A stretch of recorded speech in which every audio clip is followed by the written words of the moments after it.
Assalamualaikum warahmatullahi wabarakatuh. Waalaikumsalam warahmatullahi wabarakatuh. Bismillah, alhamdulillah, wassalatu wassalamu ala rasulillah Sayyidina maulana Muhammad ibn Abdullah wa ala alihi wa sahbihi mawalah, wa la hawla wa la quwata illa billah, amma ba'du. Hadratul Mukarram yang sama-sama kita muliakan, guru kita Kiai Haji Muhammad Misjan, Kiai Haji Farah Furqan, Kiai Haji Ahmad Habibi Abdul Rashid Ramli, kita doakan beliau semua sehat afiat, panjang umurnya dan berkah ilmunya buat kita semua, amin. Pengurus Majelis Ta'lim Ukhuwah Islamiyah Bapak Haji Basroin dan Ustaz Haji Muhammad Tahir, pengurus Masjid Darussalam Bapak Haji Royani dan seluruh jajaran pengurusnya, serta seluruh para jamaah sekalian, bapak-bapak, ibu-ibu dan saudara-saudaraku yang dimuliakan Allah Subhanahu wa ta'ala. Tanpa berpanjang kalam, mari sama kita lanjutkan kembali pembahasan kitab kita. Sebelum kita baca kembali suratul Fatihah, mudah-mudahan Allah memberikan kita ilmu yang manfaat, ilmu yang maslahat, ilmu yang bisa membuat hidup kita selamat dunia sampai akhirat. Ala hadhihi niyyah wa ala kulli niyyatin salihah wa ala man nawa salafus salih wa ila hadratin nabiyil mustafa sayyidina wa habibina wa syafi'ina wa maulana Muhammadin sallallahu alaihi wasallam wa ala alihi wa sahbihi wa zurriyyati wa ali baitil kiram, khususan muallifil kitab Sayyidi Syekh Zainuddin bin Ali al-Malibari al-Fannani wa Sayyidi Syekh Nawawi bin Umar al-Jawi al-Bantani wa usulima wa furu'i ma'adul huquqi alaihima ajma'in anna Allah yu'li darajatin fil jannah wa yu'idu alaina min barakatihim wa asrarihim wa anwarihim wa ulumihim manfa'atin fid dini wad dunya wal akhirah wa ila hadratin nabi al-Fatihah. A'udzu billahi minasy syaithanir rajim. Bismillahirrahmanirrahim. Alhamdulillahi rabbil alamin arrahmanir rahim maliki yaumiddin. Iyyaka na'budu wa iyyaka nasta'in ihdinas siratal mustaqim. Siratal ladzina an'amta 'alaihim ghairil maghdubi 'alaihim waladdallin. Rabbi ighfirli. Bismillahirrahmanirrahim. Qala musannifu rahimahullahu ta'ala wa nafa'na bi'ulumihi wa amadna bi asrari fid daraini amin. Wa syu'batu sabi'atu, adapun cabang iman yang ke-7. Betul ya? Halaman 7, cabang iman yang ke-7. Al-imanu adalah beriman bil qadri, dengan qadarnya Allah atau takdirnya Allah Subhanahu wa ta'ala. Bi an ta'taqida, dengan kamu beriktikad, anna Allah ta'ala. Ini cara iman kepada takdir itu begini, Bu. Kita meyakini bahwa sesungguhnya Allah ta'ala aujadal asya, menciptakan segala sesuatu, ala tabqi ma sabaqa bihi ilmu, sesuai dengan apa yang telah digariskan dalam ilmunya Allah Subhanahu wa ta'ala. Fayambaghi lil insan, maka seharusnya bagi setiap manusia ayyarda, untuk ridha atau rela menerima, bikulli ma yajri bihil qadha, setiap ketentuan Allah yang telah ditetapkan. Jadi Allah menetapkan sesuatu itu bi'ilmi, dengan pengetahuannya. Kalau kita baca dalam kitab Tijan Darari, bahkan bukan cuma bi'ilmi, bi'adli, dengan ilmu dan keadilannya. Saya ambil contoh begini, Pak. Anak bapak minta sama bapak hujan-hujanan. Bapak tahu nggak hujan-hujanan itu menyebabkan sakit? Berarti bapak ilmu mengetahui. Karena Bapak tahu, akhirnya Bapak larang. Paham ya? Karena apa? Tahu apanya? Efeknya. Paham ya? Yang kedua, Bapak punya anak 3, yang satu kuliah, yang satu SMP, yang satu TK. Yang TK minta beliin motor kayak kakaknya yang kuliah. Karena Bapak tahu itu bocah TK kalau naik motor bahaya, dikasih nggak? Dan nggak ngasihnya itu sifat kasih sayang nggak? Kasih sayang. Karena kalau dikasih justru malah menjerumus. Adil nggak? Begitu pula Allah saat memberikan kepada kita takdir. Allah tahu. Makanya Imam Hasan Al-Basri mengatakan begini, kalau aku berdoa, kemudian doaku dikabulkan, maka aku akan senang, aku bahagia. Tetapi ketika aku berdoa, lalu doaku tidak dikabulkan, aku lebih bahagia. Ini kira-kira Bapak makomnya udah sampai situ belum? Yang ada nggak gerutu kan ya? Ditanya Imam Hasan Basri, alasannya kenapa Imam? Waktu doa dikabulkan bahagia, tapi kalau nggak dikabulkan lebih bahagia. Saat aku berdoa dikabulkan, aku bahagia karena itu keinginanku. Dan ketika aku berdoa tidak dikabulkan, lalu aku lebih bahagia karena aku yakin Allah tidak mengkabulkan doaku karena ini keinginannya Allah. Dan keinginannya Allah pasti jutaan lebih baik daripada keinginanku. Akhirnya dia husnuzon, baik sangka, walaupun nggak dikabul tetap bahagia. Perasaan wirid udah sampai putus tasbih 2 losin, baca ratib udah sampai lecek, ratibnya dibuka bolak-balik terus, tapi kok nggak kobul sih. Perasaan minta nggak banyak-banyak mintanya, cuma 4 sehat 5 miliar doang. Tapi hidup susah bener, duit seret aja. Pak, Allah bukan gak kabul, justru Allah kabul, tapi dengan caranya Allah. Artinya yang terjadi ini keinginannya Allah. Kalau dikasih 5 miliar, kira-kira masih ngaji ukhuwah Islamiyah apa kagak? Kalau udah 5 miliar, kira-kira masih tawadu atau tidak? Apa sombongnya 17 setan tuh? Berarti Allah tahu nih, oh belum pantas dapat apa yang diinginkan. Berarti takdir yang terjadi sekarang tetap yang itu rukun iman yang ke-6. Qadri khairihi wa syarrihi minallah. Baik atau buruknya keadaan semuanya dari Allah. Dan kalau kita orang yang beriman, baik buruknya keadaan itu yang terbaik. Jelas gak kira-kira? Jelas gak kira-kira? Jangankan Allah yang maha mengetahui. Dulu Nabi Musa pernah mengatakan atau pernah menjawab ketika Allah nanya, ya Musa, siapa kira-kira orang yang paling alim di muka bumi ini? Nabi Musa nyeletuk, kayaknya yang paling alim saya ya Allah. Maka kata Allah, enggak, masih ada hambaku yang lebih alim dari kamu. Siapa? Namanya Khidir. Oh kalau gitu saya mau berguru sama dia. Di mana saya bisa ketemu? Ada di antara pertemuan laut dan sungai, yaitu Muara. Dicari Nabi Khidir, ketemulah. Singkat ceritanya. Lalu Nabi Khidir bilang sama Nabi Musa, Musa, innaka lan tastati' ma'iya sabr. Kamu nggak bakal sabar kalau kamu belajar sama saya. Kamu nggak bakalan sabar kalau kamu belajar sama saya. Kata Nabi Musa, udahlah, coba dulu. Akhirnya coba tuh, Nabi Musa belajar dengan Nabi Khidir.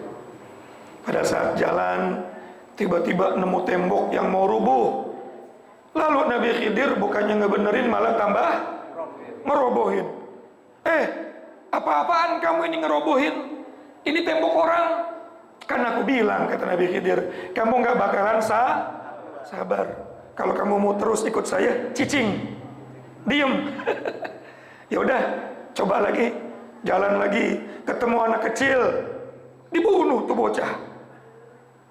Ini anak nggak ada dosa kok dibunuh. Kan saya udah bilang, kamu nggak bakalan sabar ngadepin saya. Kalau masih mau, cicing. Akhirnya nyoba lagi yang terakhir, ada apa? Perahu warga dibolongin. Ini perahu nelayan kok dibolongin. Ada bolong dikit malah tambah dibolongin. Udahlah Musa, kamu saya bilang gak bakalan sabar dengan saya, karena kamu gak tahu di balik itu ada apa. Maka akhirnya Nabi Musa penasaran nanya, ammas safinah fakanat limasakin ya'maluna fil bahr. Sesungguhnya ini perahu milik orang miskin. Raja-raja atau raja yang menguasai wilayah ini, kalau pas lagi main ke laut, ngelihat ada perahu bagus, langsung disita. Daripada ini perahu orang miskin disita sama raja, lebih baik saya bolongin. Nggak disita, tapi bolongan yang sedikit itu bisa diperbaiki. Oh, kata Nabi Musa, oh gitu ya. Makanya itu jangan suuzon dulu. Betul nggak? Nah ini baru sama-sama manusia nih. Apalagi sama Allah, betul nggak? Kadang-kadang yang terjadi nggak sesuai harapan kita. Justru malah di luar keinginan kita, jauh daripada harapan kita. Lalu kita suuzon. Padahal di balik itu ada yang terbaik.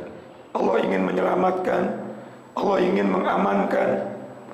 Itu anak kecil yang dibunuh bagaimana? Itu bocah, nanti kalau udah gede jadi orang zolim, membunuh orang lain, daripada nanti jadi orang zolim mumpung masih belum ada dosanya. Mati aja waktu masih kecil. Sementara itu apa tuh? Tembok. Oh, di bawah tembok itu ada harta anak yatim. Kalau nanti ada orang iseng gali-gali, akhirnya bisa ketemu hartanya anak yatim, nanti diambil sama orang zolim. Mendingan saya rubuhin temboknya, akhirnya orang nggak tahu di situ ada harta anak. Masya Allah. Ini baru berhadapan dengan manusia. Anak berhadapan dengan bapak, padahal bapak pengen kasih yang terbaik. Buruk sangka. Murid sama guru, padahal guru pengen kasih yang uzon. Apalagi sama Allah, kadang-kadang misterinya yang luar. Maka kita disuruh dalam ilmu tauhid karena Allah sudah yang lebih baik terima. Paham kira-kira? Ada cumannya nih. Kalau gitu kalau saya maksiat terima aja ya. Kan katanya yang terbaik dari Allah itu. Oh, takdir itu terbagi menjadi dua. Ini suaranya masih jelas apa enggak? Saya terlambat tadi karena habis ada kuliah subuh juga. Habis teriak-teriak juga tadi itu. Ya. Puasa kirain mah tambah santai, malah tambah banyak tarikan. Sampai kulkas nggak bisa ditutup pintunya. Nggak punya. Pak, pada saat kita menyikapi takdir, supaya kita nggak bilang orang maksiat berarti takdir dari Allah itu yang terbaik, berarti nanti itu bakal dapat yang terbaik. Enggak begitu. Takdir itu ada dua, Pak. Ada berapa? Yang pertama mubrom. Apa? Yang kedua mu'allaq. Apa, Pak? Coba saya ulang lagi. Yang pertama apa? Mubrom. Yang kedua mu'allaq. Kalau takdir mubrom itu nggak bisa diotak-atik. Ketentuan dari Allah yang kita cuma bisa pasrah. Apa tuh takdir mubrom? Bapak nggak bisa milih. Bapak mau lahir dari rahim siapa? Betul nggak? Betul nggak? Bisa milih nggak? Mau lahir dari rahimnya siapa? Bisa milih. Jenis kelaminnya apa? Bisa milih nggak? Itu mubrom. Ya, Lalu kita terima aja deh.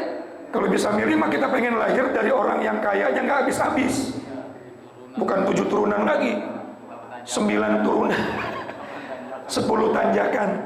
Ya Allah. Tapi ya sudah, kita lahir dan kita syukuri lahir dari ibu kita. Alhamdulillah. Nggak bisa juga termasuk kita bakal mati. Tanggal berapa, hari apa, dan di mana. Itu mubrom. Nggak bisa milih. Yang kedua, ada takdir atau qadha namanya mu'allaq. Ini ayatnya, innallaha la yughayyiru ma biqaumin hatta yughayyiru ma bi anfusihim. Allah nggak akan merubah keadaan satu kaum sebelum sehingga yughayyiru ma bi anfusihim. Dia berusaha merubah keadaannya sekarang kita lapar, pengen kenyang, berusaha nyari orang lagi sakit, pengen sehat, berusaha itu namanya qadha atau takdirmu Allah. Kalau dia cuma berpangku tangan, maka jangan salahkan Allah ketika takdirnya tidak berubah. Ada orang ahli maksiat, kalau pengen masuk surga berusaha jadi ahli ibadah, atau minimal harus yughayyiru ma bi anfusihim. Namanya apa? Mu'allaq. Walaupun semua perbuatannya Allah yang menciptakan, tapi Allah memberikan pilihan. Jadi wajib diusahakan. Saya mau udah takdirnya bego, mau ngaji sehari 10 kali juga bego aja. Jangan ngomong begitu. Kalau terus berusaha pasti berubah. Man jadda walladzina jahadu fina lanahdiyannahum subulana. Orang yang bersungguh-sungguh pasti akan Allah tunjukkan jalannya. Itu Allah udah janji itu. Itu namanya mu'allaq. Jelas ya Pak ya? Minimal usahanya doa. La yuraddul qadha illa bid doa. Tidak akan pernah berubah keputusan Allah di Lauhil Mahfuz kecuali dengan doa. Jadi jangan langsung ngomong, saya udah ahli maksiat, ini keputusannya Allah, berarti yang terbaik dari Allah. Kalau ketemu Sayyidina Umar bin Khattab, itu bakal dikasih hukuman dia 2 kali lipat. Dulu ada orang pemabok ketemu Umar bin Khattab, hukum dia. Ya Umar, kenapa saya dihukum? Saya kan hanya menjalankan takdirnya Allah. Oh, berarti hukum dia 2 kali lipat. Karena dia minum khamr 40 kali, karena dia orang merdeka ya. Yang kedua, hukuman dia karena meremehkan takdir atau tidak paham tentang tauhid. Umar bin Khattab luar biasa ini. Jadi kalau ada yang nanya, ada yang bilang, kalau saya sudah maksiat berarti ini yang terbaik dari Allah. Kampleng aja Pak. Karena kamu tidak berusaha. Allah sudah turunkan 124.000 nabi, 313 rasul, diteruskan oleh para sahabat, dilanjutkan oleh para tabi'in, oleh para ulama, ilmu di mana-mana. Kalau nggak berusaha meminta hidayah sama Allah, kalau nggak berusaha berubah menjadi orang baik, maka takdir itu bukan takdir yang baik buat kamu, tapi takdir yang buruk, walaupun itu dari Allah. Jelas. Tapi kalau Bapak sudah berusaha ngaji, sudah berusaha berdoa, kok nggak paham, berarti nggak paham-pahamnya yang sudah berusaha doa, sudah berusaha berobat, kok nggak sembuh, berarti itu yang wallahu a'lamu bis-shawab wa ilaihi marji'u wal ma'ad. Wassalamualaikum warahmatullahi wabarakatuh. Waalaikumsalam.